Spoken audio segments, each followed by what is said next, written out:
It's time for DJ Rocky's Secret Files. I fell in love with a man online.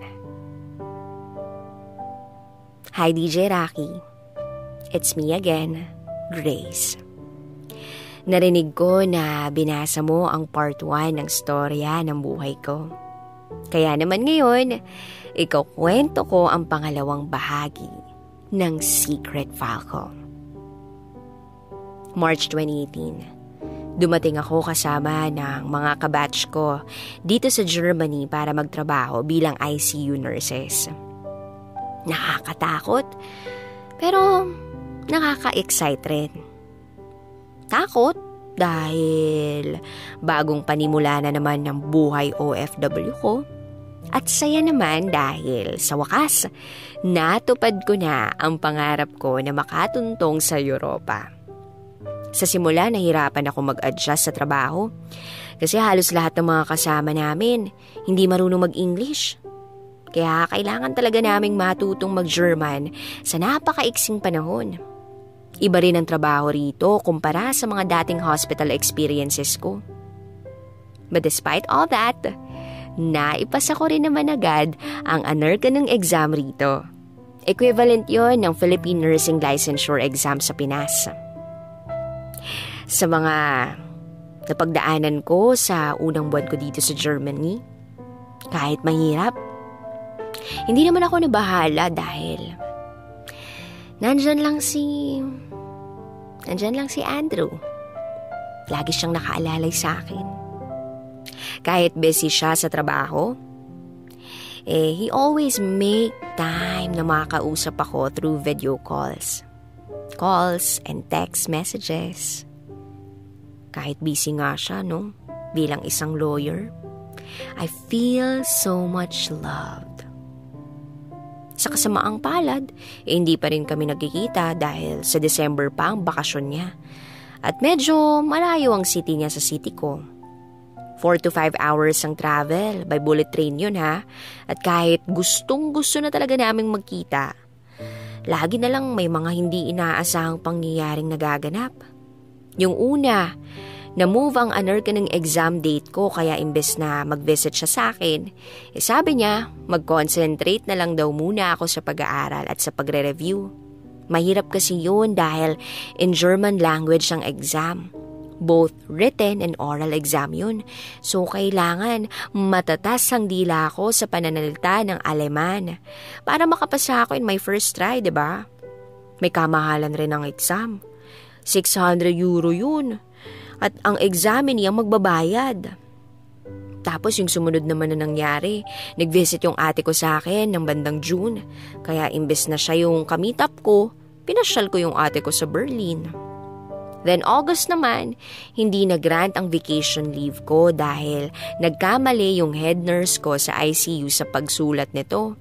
Instead na August kung kailan ay humingi ng vacation si Andrew sa opisina nila, September ang nasulat na date ng head nurse ko.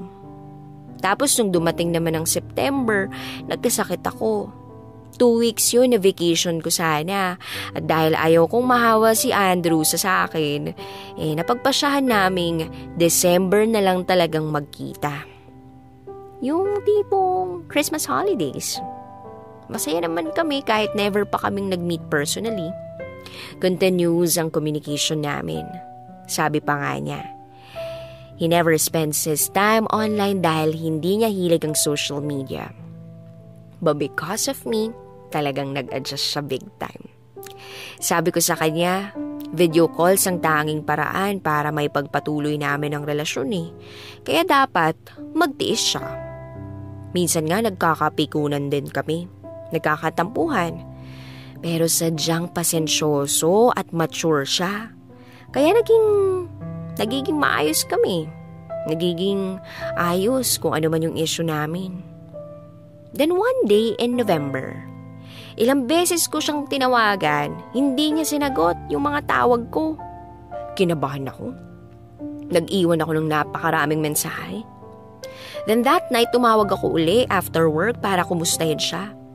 Then out of the blue, sinagot niya. Andrew's voice sounded so different and a bit weak. So tinanong ko siya, what's wrong? Bakit hindi niya sinasagot yung mga tawag ko? He responded he was sleeping the whole day and that he wasn't feeling well. Sabi pa niya, I think I'm having a health scare. So talagang kinabahan ako, natakot.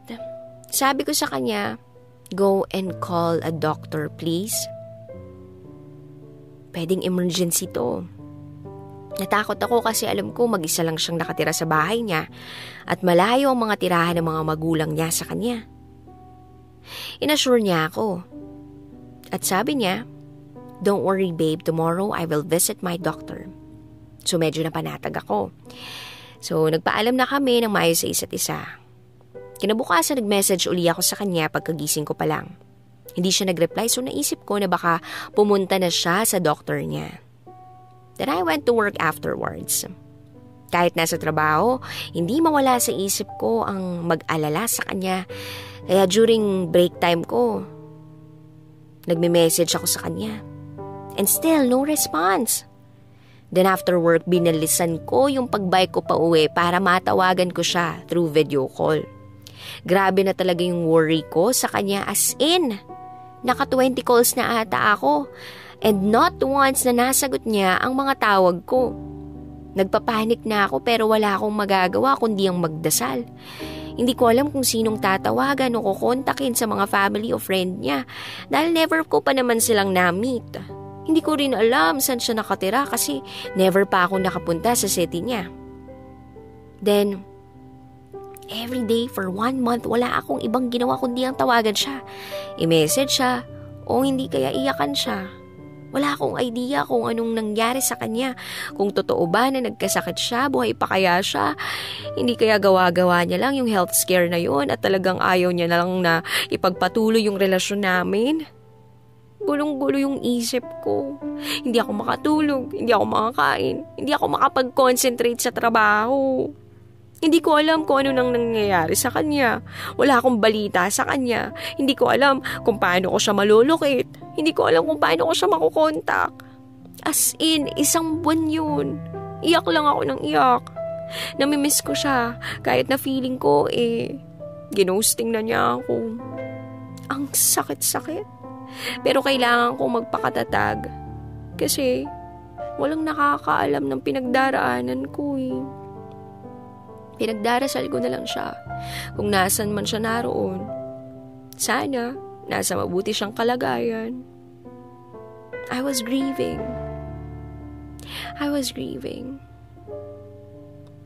Parang pakiramdam ko I lost a true love. Kahit alam kong hindi pa kami nagkikita, totoong minahal ko si Andrew nang higit pa sa buhay ko. For that month of losing him, never kong sinabi kahit kanino ang pinagdaraanan ko kasi umaasa pa rin akong babalik si Andrew at magpaparamdam siya sa akin. Minsan nga ini-imagine ko na one of these days, he will surprise visit me, na nakatayo lang siya sa harapan ko at nakangiti siya sa akin. Pero walang Andrew na dumating. Walang Andrew ang nagpakita, walang Andrew na nagparamdam. Nawala siya ng parang bula. Kaya nung December, doon ko na naisipang i-open up sa 2 kong kaibigan dito sa Germany ang nangyari sa amin ni Andrew. Nabigla na lang siyang hindi nagparamdam at nawalan kami ng communication. Sabi ng isa kong kaibigan, Grace, kalimutan mo na siya. At kahit ayaw ng puso't isipan ko, nagpakatatag ako. So that's when I decided to do just that. I was depressed. And I was literally crying when I decided to send him my final message. Andrew, I didn't know what happened to you. Why did you leave me hanging?